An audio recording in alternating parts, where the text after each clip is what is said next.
Shalom, kembali lagi dalam program kita, YouTube Hanya Alkitab.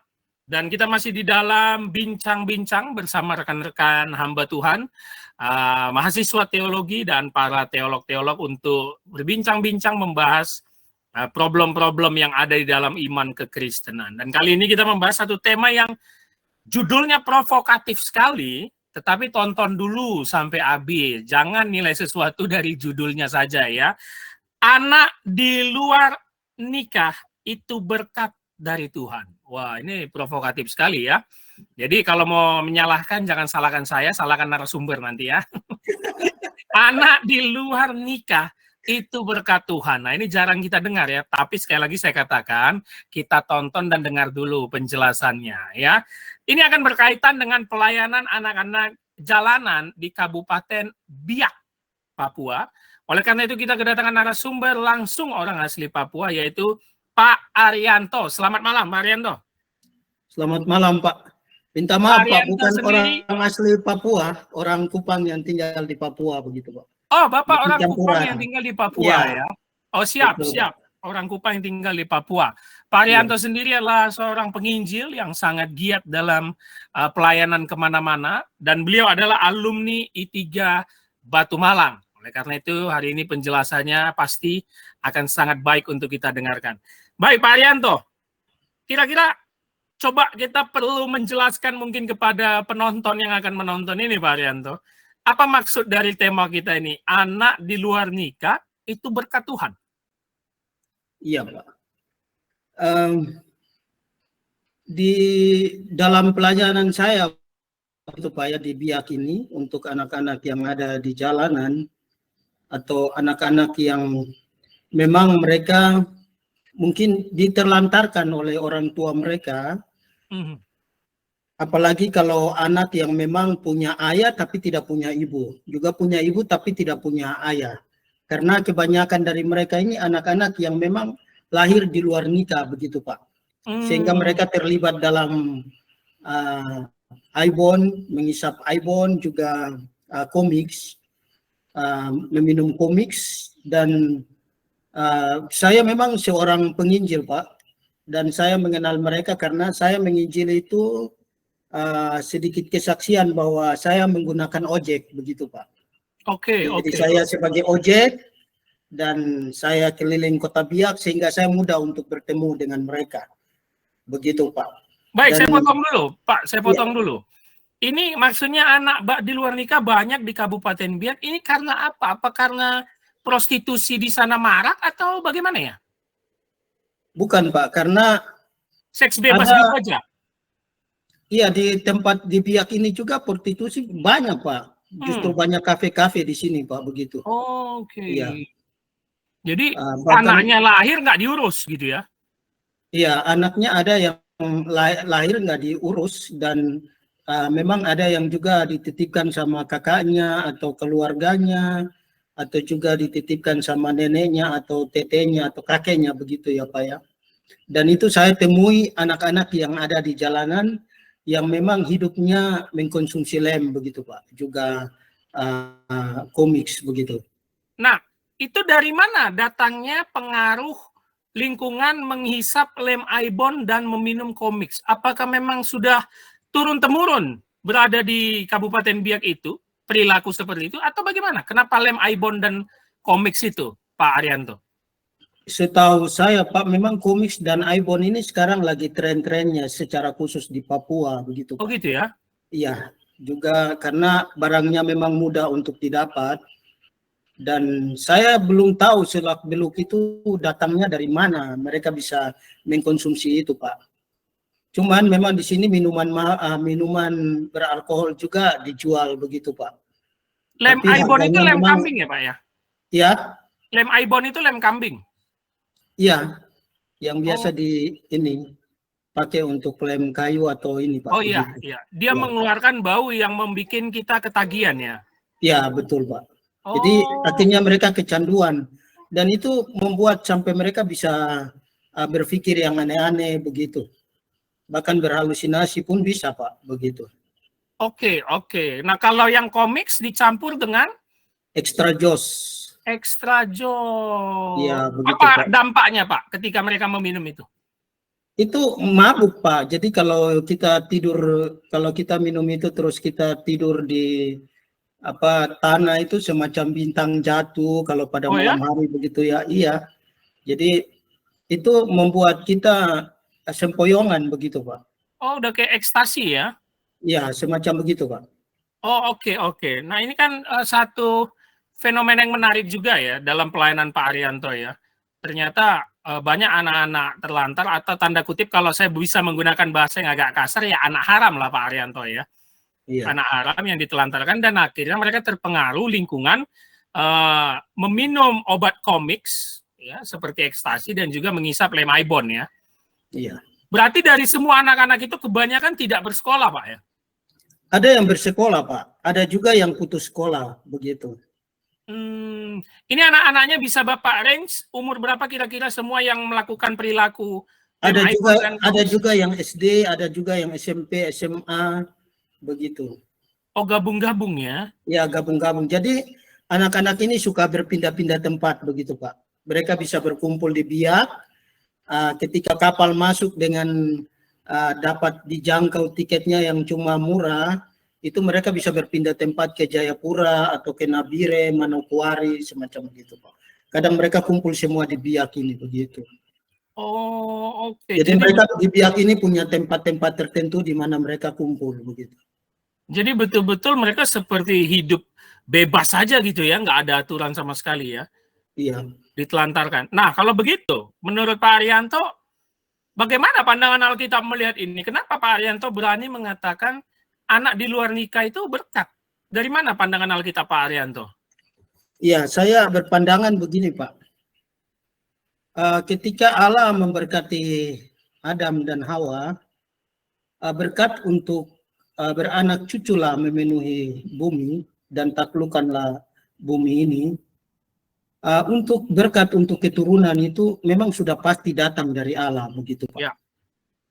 Saya berpikir bahwa kesalahannya itu bukan pada anak itu, tetapi ada pada orang tuanya atau perempuan atau laki-laki yang berbuat zina di luar pernikahan, semacam begitu. Dan berkat itu selalu ada untuk semua manusia begitu Pak. Meskipun sesudah Adam dan Hawa jatuh di dalam dosa, berkat untuk keturunan itu tetap ada turun-temurun sampai sekarang Pak. Yes. Karena para leluhur-leluhur Alkitab juga, Allah selalu memberkati Abraham, keturunanmu akan seperti pasir di laut. Ya. Berkatnya selalu keturunan. Berkatnya itu selalu keturunan. Bahkan Ishak, bahkan Yakub juga demikian Pak. Itu yang saya coba melihat dari situ Pak. Oke, berarti anak itu bukan menjadi sumber kutuk atau masalah, melainkan dia tetap mendapat berkat porsinya tersendiri dari Allah gitu Pak ya? Iya, saya berpikirnya begitu Pak. Tapi tadi Bapak katakan peran orang tua kan sangat, apalagi orang tuanya yang salah nih, kalau terlahir sebelum nikah gitu ya, sudah punya anak sebelum nikah. Nah masalahnya anak yang sudah lahir tadi tidak menjadi berkat kalau tidak diasuh dengan baik dengan orang tua, betul gitu Pak ya? Betul Pak. Karena ada anak-anak yang memang saya layani secara pribadi begitu Pak. Iya. Ada juga karena anak-anak yang mengisap ibon dan juga lem ibon dan juga komiks ini, minum komiks ini, mereka larinya kepada mencuri begitu Pak. Kalau sudah ketagihan dan tidak bisa mendapatkan, mereka bisa mencuri ke sekolah-sekolah, ambil laptop atau ambil apa, itu sekolah pun dibongkar semacam begitu Pak, ataupun rumah-rumah. Untuk anak-anak yang perempuan itu biasa dibawa oleh bapak-bapak begitu. Orang-orang tua yang sudah tua-tua juga dibawa. Umurnya masih kecil, masih SMP, SMA, dibawa sama mereka. Ya, karena untuk mendapatkan uang, mereka akhirnya terlanjur jatuh di dalam seks bebas begitu Pak. Masih SMP ya? Iya, masih SMP. Waduh, luar biasa ya. Ini bahkan kemarin yang saya layani pribadi, akhirnya saya coba untuk menolong dia melalui salah satu yayasan Kita Bisa begitu ya Pak, ya, untuk kita bisa. Untuk bisa mendapatkan pengobatan karena anaknya memang sudah lahir, tapi ibunya itu badannya semakin menurun karena ujung-ujungnya terkena infeksi begitu. Oh, Jadi dari dokter itu katakan bahwa dia kena paru-paru begitu, Pak. paru-paru. Ya, akhirnya mamanya meninggal tapi anaknya masih ada sampai sekarang. Oke, ini mungkin suatu hal yang memprihatinkan di Biak ya Pak ya. Iya. Dan Pak Arianto kan bergerak di pelayanan itu. Nah, apa langkah yang Pak Arianto lakukan selama ini? Atau pemerintah setempat, apakah mereka cuek saja dengan fenomena ini atau ada dinas sosial yang menampung mereka? Kalau dinas sosial saya belum tahu Pak, tapi kalau dari kalangan gereja itu ada semacam suatu pelayanan bagi anak-anak ini. Saya pernah dengar bahwa ada pelatihan untuk guru-guru sekolah minggu untuk dapat melayani anak-anak ini, tapi saya tidak tahu sejauh mana pelayanan mereka semacam begitu Pak. Tapi memang keadaan di sini anak-anak yang masih mengisap ibon lem itu masih ada begitu Pak. Dan itu terus, bahkan mereka mencari uang untuk mendapatkan dengan berbagai cara begitu Pak. Udah betul-betul kayak jadi narkoba ya? Iya, seperti narkoba begitu. Ketagihan ya? Iya, ketagihan. Oh, jadi ini memang mengerikan sekali ya kalau kita tahu kurangnya apa ya, edukasi terhadap orang tua, terkhusus untuk memiliki anak. Dan kita perlu tahu tujuan awal Allah menciptakan Adam dan Hawa itu kan prokreasi namanya, untuk menghasilkan keturunan. Dan tentu itu diberkati di dalam suatu hubungan yang kudus, menjadi satu daging, Kejadian pasal 2 ya. Nah, tapi kalau dari tema kita yang kita bicarakan dengan Pak Arianto, kalaupun terlanjur ya, kita bisa pakai bahasanya terlanjur mungkin ya Pak Arianto ya. Iya. Sebelum nikah dan itu dicap oleh masyarakat sosial sebagai anak haram, bagaimana Pak Arianto selama ini melihat Alkitab atau gereja memandang anak haram, anak di luar nikah? Iya Pak, jadi kadang ada memang mungkin aturan-aturan gereja juga kalau misalnya anaknya bermasalah, mungkin orang tua juga mungkin bisa tidak untuk maju sebagai pengurus gereja atau apa karena memang anaknya bermasalah semacam begitu. Terus untuk anak-anak itu sendiri saya belum melihat bahwa mereka ini dilayani secara langsung begitu ya Pak ya. Jadi jatuhnya gereja bukan merangkul Pak ya, bukan merangkul ya jatuhnya ya.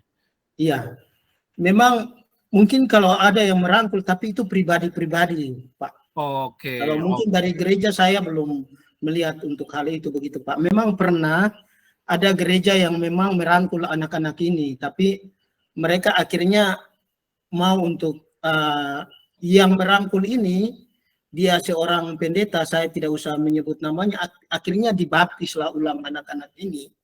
Dan akhirnya tempat itu dibubarkan begitu.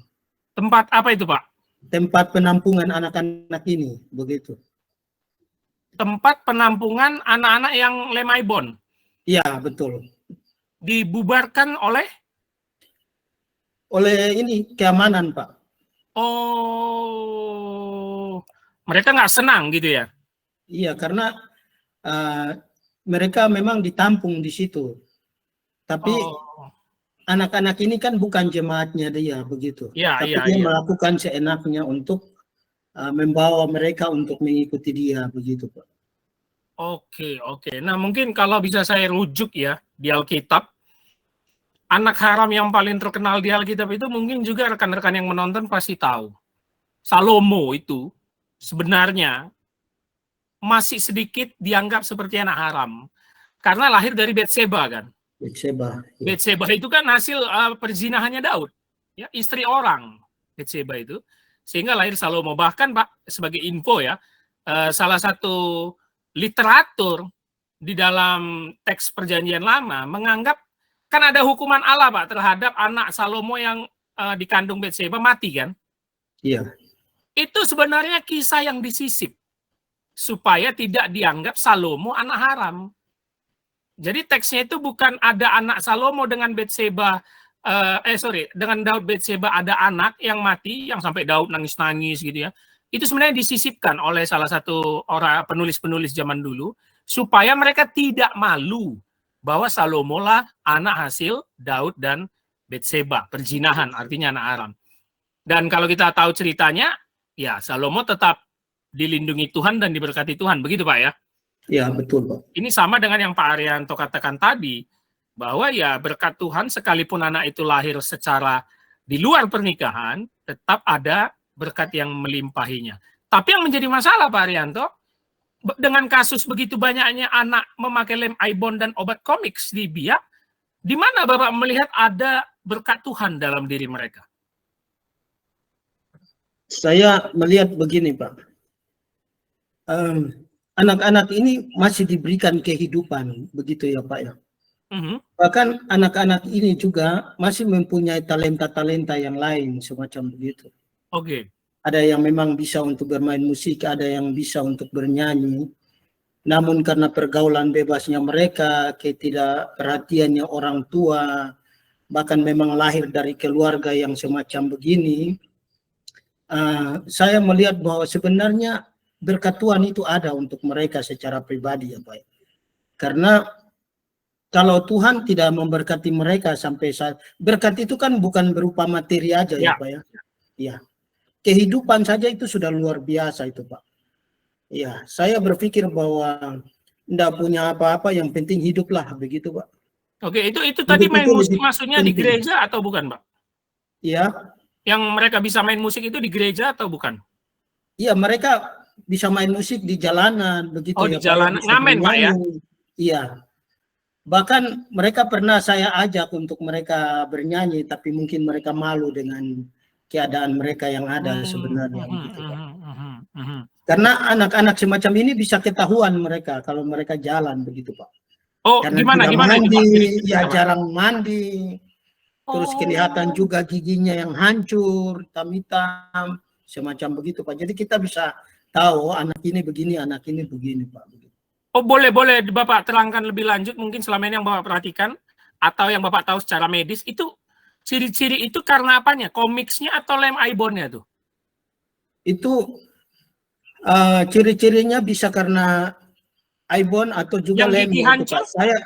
Saya melihat bahwa gigi mereka bisa bolong dan hancur begitu Pak. Itu yang saya bertemu dengan beberapa anak yang semacam begitu. Dan mereka sudah malas mandi begitu Pak. Tidak mengurus diri dengan baik. Paling kalau mereka mau jalan untuk bertemu, untuk mencari uang, baru mereka mengurus diri dengan baik begitu. Oke. Dan kalau dinas sosial atau gereja bertanya orang tuanya, apa jawaban mereka biasanya, Pak? Kadang anak-anak ini mereka bilang nggak usah pikirin mereka begitu Pak, pikir aja diri lu sendiri begitu. Jadi anak-anak ini kebanyakan mereka kan bicara orang lah semacam begitu, tenar-tenarnya sekarangnya. Kamu nggak usah bicara saya begitu, bicara aja dirimu sendiri begitu. Nggak usah kamu tahu semacam itu. Artinya memang dia sudah mengalami penolakan dalam dirinya sendiri ya. Dia merasa dia pun sudah anak yang tidak dianggap begitu Pak ya. Ya, bahkan ada anak yang ya seperti firman Tuhan bahwa jangan menaruh pahit di dalam hati anak itu ya, semacam itu ya Pak ya. Kepahitan untuk anak itu. Mungkin dari ayahnya atau keluarganya semacam begitu. Oke. Ini sekarang saya ingin bertanya, langkah yang Bapak lakukan atau gereja yang Bapak lakukan, langkah konkret tentunya, atau yang sudah pernah Bapak lakukan terhadap kasus-kasus anak jalanan yang kita bilang tadi anak yang di luar nikah ini. Apa Pak langkah-langkah praktis yang sudah Bapak lakukan selama pelayanan ini atau gereja? Apa saja Pak? Iya Pak, kalau pelayanan semacam ini memang saya tidak melibatkan gereja, memang secara pribadi saya datang ke orang tuanya, bertemu juga dengan orang tuanya. Ada beberapa anak, tidak semua anak yang saya datangi langsung ke rumah. Saya melihat bahwa anak ini masih bisa ditolong semacam begitu ya Pak. Karena dia juga masih bersekolah begitu. Mereka ke sekolah, tapi nanti setelah itu ke belakang sekolah mereka hirup Ibon semacam begitu. Nah inilah yang terjadi. Jadi di belakang sekolah itu banyak kaleng-kaleng lem begitu.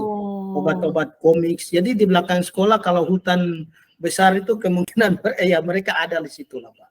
Begitu. Oke. Dan tinggalnya di jalanan juga Pak ya?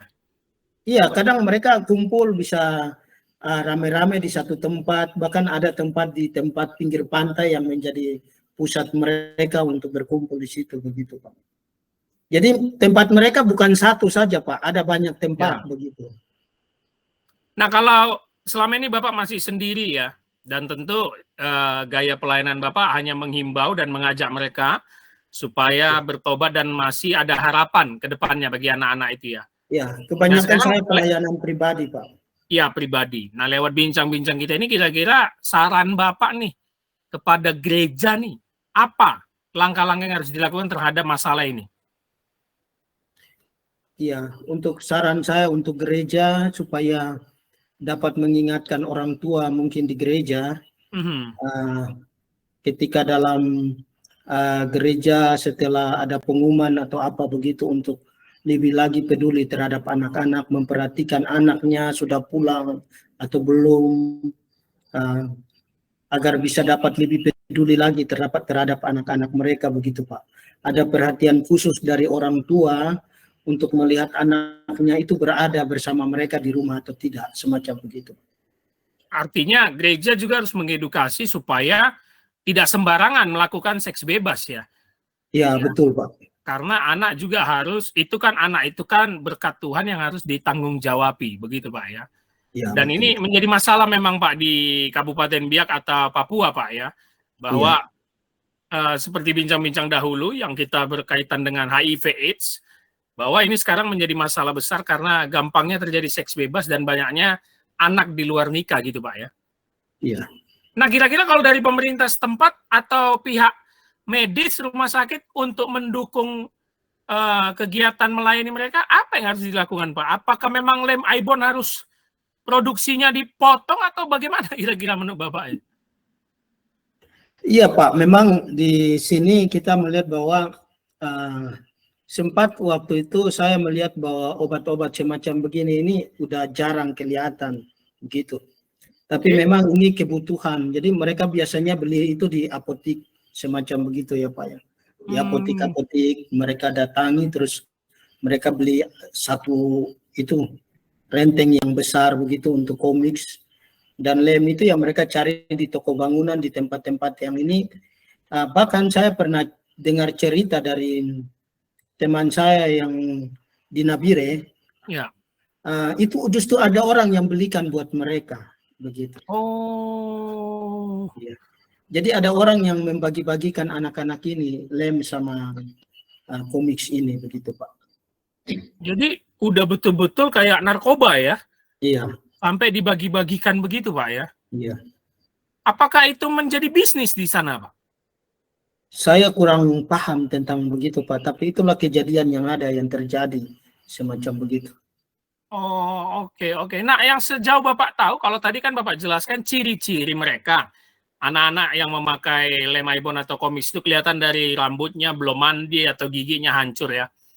Iya. Yang sejauh ini Bapak tahu, bahayanya, yang paling bahaya kalau terus mengkonsumsi itu, apakah ada penyakit dulu atau bisa langsung teler di tempat mati atau bagaimana Pak? Iya, jadi kalau mereka sudah mengkonsumsi ini, ada tetangga saya di sini juga umur sudah tua, pemuda, itu tidak bisa terlepas. Kata dokter itu kalau dia lepas lem itu, Ibon itu, maka dia juga mati begitu. Jadi itu sudah tidak bisa dipisahkan begitu. Jadi dia mencari uang dengan memetik kelapa yang ada di sekitar tempat ini untuk menjual, untuk bisa mendapat lem itu semacam begitu Pak. Dia menolong bantu-bantu orang untuk mendapat uang, sudah itu dia membeli itu. Begitu Pak. Terus kemarin yang salah satu perempuan yang saya layani dia dan anaknya masih hidup sedangkan mamanya akhirnya meninggal, itu terjadi pembekakan di dalam perutnya begitu Pak. Cairan yang ada di dalam perut dan akhirnya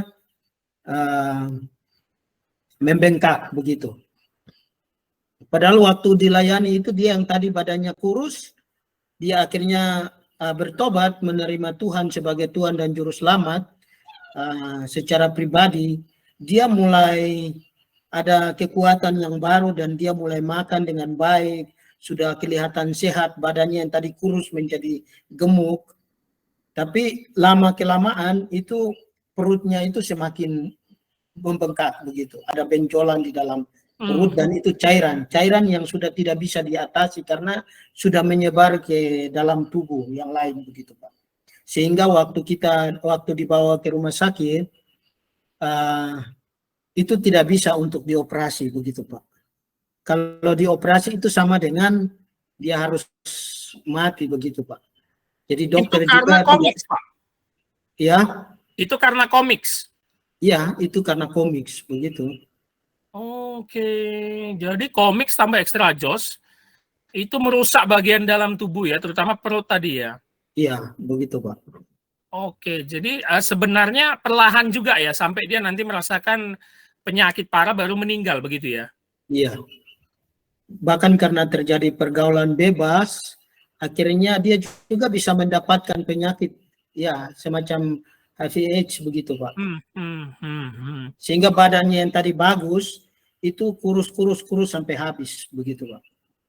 Oke, ini kompleks sekali sebenarnya teman-teman, dan kiranya lewat tayangan kita ini dan apa yang dikatakan Pak Arianto bisa menggerakkan banyak hati orang-orang khususnya di Biak ya, Papua lah begitu ya.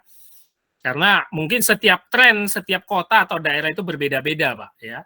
Kalau misalnya di Jakarta mungkin tren ini tidak ya, tapi ada yang dihirup lain ya. Ya, ada yang bau bensin. Lem itu memang udah terkenal sejak dulu Pak ya.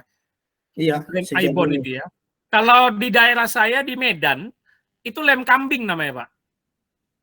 Karena memang baunya itu kayak menyengat. Iya enak buat kita ketagihan gitu ya. Iya. Tetapi bahkan kalau kita jalan duduk di antara mereka masih ketahuan baunya kalau dia bicara atau ngomong ini. Oh ya? Hidup ya, itu baunya masih kuat sekali begitu. Oh, ketika dia menghirup itu akhirnya itu mempengaruhi seluruh sistem tubuhnya ya? Iya, bisa jadi Pak. Jadi nafasnya juga akan bau lem kambing ya? Iya. Oh, bisa begitu ya? Iya itu. Oh, jadi itu mempengaruhi semuanya ya. Ya kalau di kota besar seperti Jakarta ya, metropolitan ini, megapolitan ini ya udah narkobanya langsung gitu Pak ya. Tapi kalau yang di daerah-daerah mungkin memakai lem Aibon atau obat komiks ya. Nah tentunya kalau kita lihat dari Alkitab Pak ya, apa pesan yang ingin Bapak sampaikan supaya anak-anak yang di luar nikah ini tetap ada harapan di masa depannya? Bagaimana perspektif iman Kristen Bapak ingin sampaikan kepada orang-orang yang menonton, terutama anak-anak yang merasa dirinya lahir dari orang tua yang belum menikah? Iya. Pesan saya untuk anak-anak yang memang terlahir dari keluarga yang belum menikah, kalian mempunyai berkat tersendiri dari Tuhan. Meskipun kalian dianggap sebagai anak yang haram, ataupun tidak dipedulikan sama keluarga, atau sering diperintah-perintah karena tidak mempunyai orang tua yang lengkap, dititipkan atau bagaimanapun, sehingga terjadi suatu penolakan, tidak terima dengan diri dan keadaan yang ada. Ingat bahwa berkat itu selalu ada untuk kalian. Apapun itu Allah sanggup untuk berbuat yang terbaik begitu buat kalian. Sebab masa depan kalian itu ada di tangan Tuhan, hidup itu ada di tangan Tuhan. Ya, dia punya rancangan tersendiri untuk kalian yang memang mau benar-benar hidup mengasihi Tuhan, mau bertobat, meninggalkan semuanya itu, percaya hidup akan diberkati oleh Tuhan. Begitu Pak.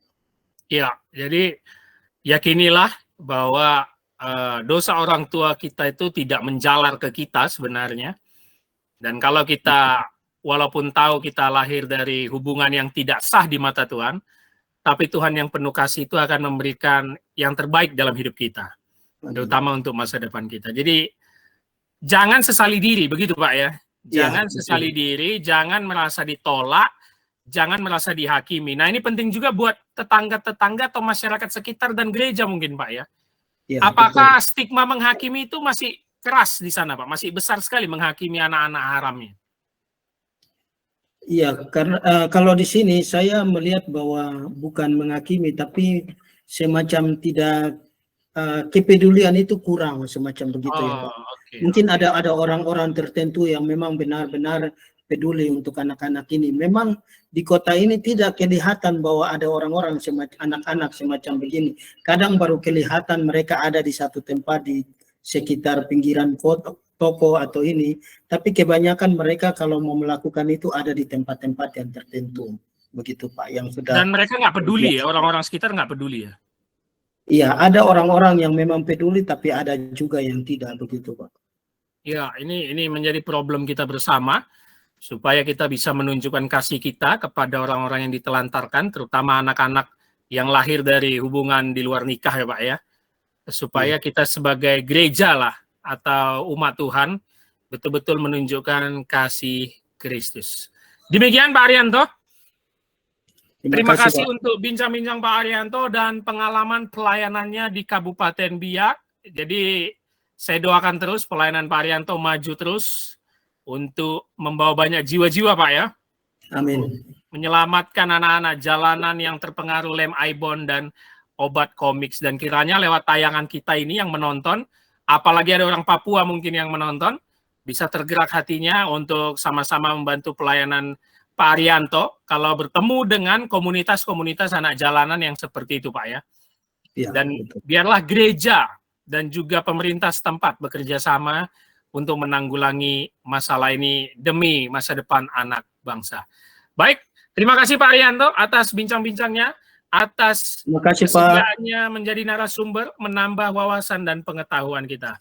Sampai ketemu lagi dalam program YouTube Hanya Alkitab lainnya, dalam bincang-bincang lainnya, dalam topik-topik lainnya, dan kiranya kita memberikan perspektif lain dari Alkitab. Shalom, Tuhan Yesus memberkati.